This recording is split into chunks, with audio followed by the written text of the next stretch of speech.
Barchangizga a'lo kayfiyatlar tilab qolamiz. Biz Nilufar Yusupovamiz. Bugungi qisqacha ma'lumotimiz hadeb kechirim so'ragan odamni yana bir marta xato qilishiga ruxsat so'rayotgandek qabul qilishingizni xohlaymiz. Chunki u qayta-qayta kechirim so'rayaptimi?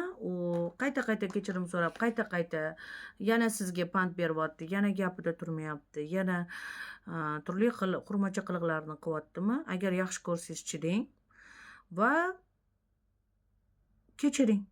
Yaxshi ko'rsangiz kechiring, chidang, ammo undan umid qilmasdan bemalol o'ynab kulib yashashingiz mumkin.